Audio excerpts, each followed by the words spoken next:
Monsieur Kadere, Monsieur Coles, bienvenue à notre plateau de Mediabox. Bonjour. Bonjour. Vos rapports sur la révision des règles et procédures du Congrès a été bien adopté par le membre du Congrès. Monsieur Kadere, selon vous, est-il vraiment nécessaire de réviser les chartes et pourquoi? Oui, c'était nécessaire.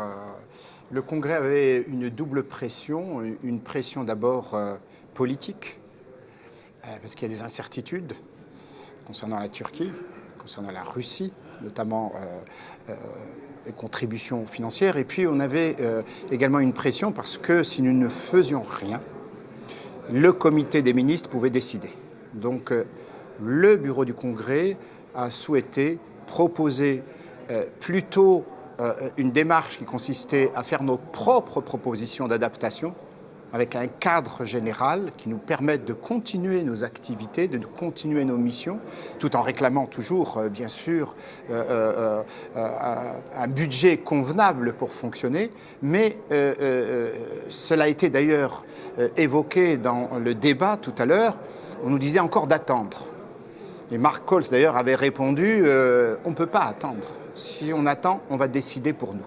Donc, pression politique, insuffisance budgétaire ou incertitude budgétaire, ces deux aspects font que nous étions obligés de réagir. Oui. Et dans ce contexte, M. Coles, quel est l'objectif de cette révision de la charte, selon vous? Donc, tout d'abord, précisons que la charte, c'est en quelque sorte la constitution du Congrès des pouvoirs locaux et régionaux. Il y a plusieurs réformes qui nous semblaient importantes de traduire dans les textes. Tout d'abord, par exemple, plus de souplesse au niveau des États en ce qui concerne la désignation de leurs représentants, soit à la Chambre des pouvoirs locaux, soit à la Chambre des pouvoirs régionaux. Jusqu'à aujourd'hui, chaque État, y compris Monaco, le Grand-Duché de Luxembourg, Saint-Marin, devait désigner à la fois à la Chambre des pouvoirs locaux, mais aussi à la Chambre des régions, alors qu'il n'y avait aucune région des représentants. Donc tout cela, on a modifié. Aussi, veiller à ce que le bureau intègre le maximum de nationalités. Le bureau du Congrès, c'est 17 personnes. Eh bien, nous avons proposé qu'il soit clairement établi qu'il n'y a qu'une personne par pays au sein du bureau. D'autre part, au niveau du fonctionnement de notre Congrès, ça nous semblait important que l'on pérennise le fait qu'il y a 2 sessions par an. Pas qu'on les réduise éventuellement, comme c'était le cas il y a quelques années, à 1 session par an, ce qui a le ralenti très fort l'adoption notamment des rapports. Et puis comment être une assemblée si on ne se réunit pas au moins 2 fois par an. Un autre point également important, c'était le nombre de membres du Congrès. Aujourd'hui, pour les quelques 800 millions d'Européens dont nous représentons les pouvoirs locaux et régionaux, il y a 324 membres effectifs et 324 membres suppléants. Ce sont des mandats bénévoles que nous assurons. Certains parlaient de réduction éventuellement de ce nombre de membres. Il me semblait important d'établir dans la charte que ce nombre est fixé à 324 effectifs et 324 suppléants et que si jamais on doit le modifier, eh bien, c'est le Congrès lui-même qui doit le décider. Ça ne doit pas être fait sans notre accord. D'ailleurs, beaucoup de pays ne souhaitent pas que l'on réduise, par exemple, ce nombre qui est indispensable pour permettre à un certain nombre de petits pays d'avoir une représentation minimale. C'est tout un certain nombre d'éléments qui concernaient la bonne gouvernance du Congrès que nous avons voulu traduire dans la charte. Et voulez-vous ajouter quelques principales propositions? Oui, on s'est partagé un peu le travail tout à l'heure. Ouais. On continue. Il y a un article 4 qui est important à mes yeux, c'est celui de la présence, pour la première fois, dans les statuts de notre Congrès, des groupes politiques dans la gouvernance.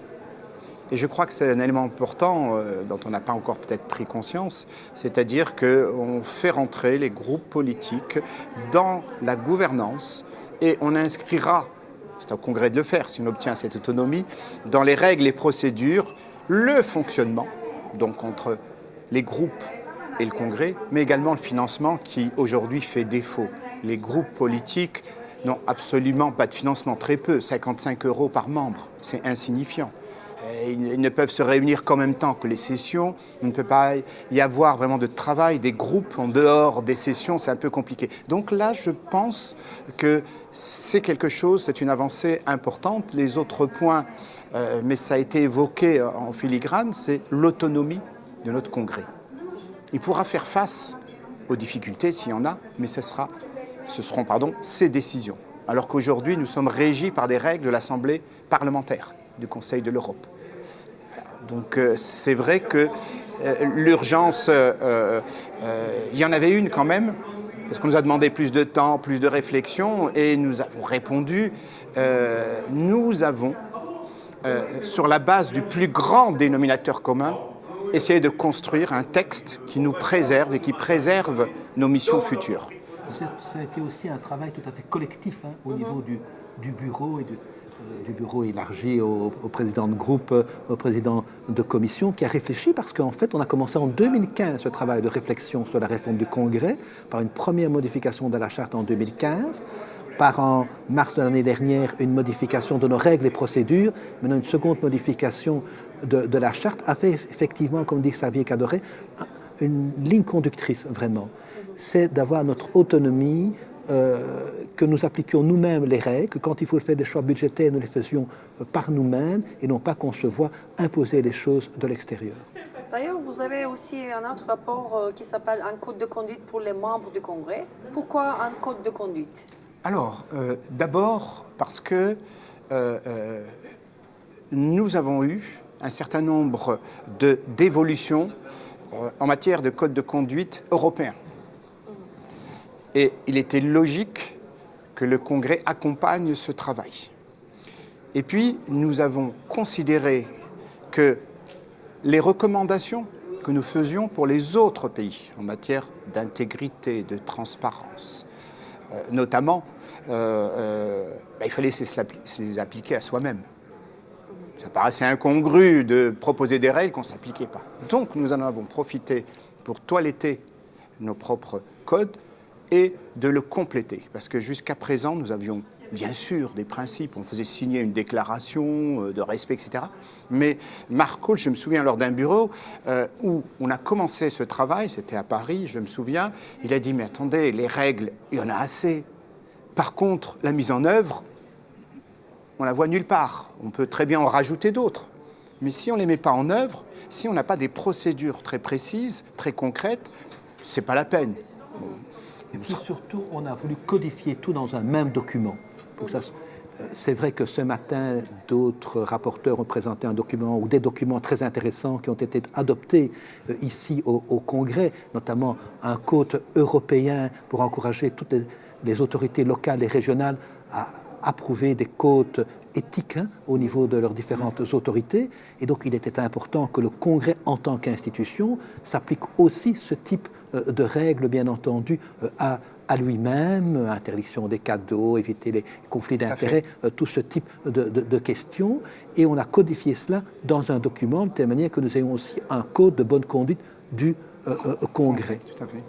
Parce que, quelque part, je dirais qu'être un responsable politique, ça crée des obligations. Et en tête de celle-ci figure l'honnêteté, l'intégrité, un comportement éthique, une transparence la plus grande possible dans la gestion publique dont on est responsable.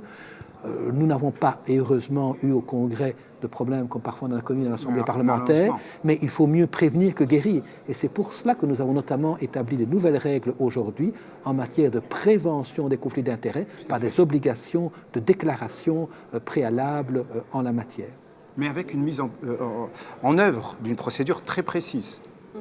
Donc, l'objectif, c'est bien sûr de prévenir, comme vient de dire Marc, mais c'est aussi, et nous l'avons dit en fin de notre intervention, si bien sûr le code était adopté, il était immédiatement publié, c'est-à-dire qu'on va en avoir connaissance. C'est un code qu'on va remettre à tout le monde pendant l'émission, pour savoir ce qu'on peut faire, ce qu'on ne peut pas faire en matière de cadeau, le comportement qu'il faut avoir, la valeur du cadeau, l'aspect déclaratif, puisqu'il y a un registre. Et il faut nous sommes dans une maison, on est assez pragmatique. Donc il faut qu'on le montre, il ne faut pas que ce soit simplement des textes qui viennent s'empiler, parce qu'on pourrait nous reprocher, c'était la remarque de Mark Coll à Paris, ça va faire encore un énième code. Oui, mais si vous en faites un énième, ça veut dire que les autres n'ont servi à rien. Donc c'est vrai qu'il y a cet aspect pragmatique. Et surtout, on met sur pied des mécanismes de contrôle. par exemple, les cadeaux sont interdits. Il n'y a que dans des cas tout à fait exceptionnels, on peut éventuellement Déclaré. accepter des cadeaux d'une valeur de moins de 100 euros. Mais même Déclaré. ainsi, il faut les déclarer dans un registre des cadeaux. Donc, si vous ne savez pas faire autrement que de refuser une boîte de pralines ou une bouteille de vin à 15 ou 20 euros dans le pays où vous êtes, vous devrez en plus le déclarer. Et d'autre part, il y avait avant, évidemment, dans nos différents documents du Congrès, des interdictions qui sont, je dirais, normales, mais il n'y avait pas de mécanisme de sanction. Ici, il y a un contrôle et mécanisme de sanction, soit le bureau, soit la session plénière selon le type d'infraction qui serait commise, et des procédures sont mises sur pied pour éventuellement, on espère que ce ne sera pas le cas, mais si ça devait se produire, en respectant les droits de la défense bien entendu, il y aura des mécanismes et des instances qui seront chargées de prendre des sanctions qui peuvent aller jusqu'à démettre un membre de sa qualité de membre du Congrès. Monsieur Coderet, Monsieur Kuss, merci à vous. Merci.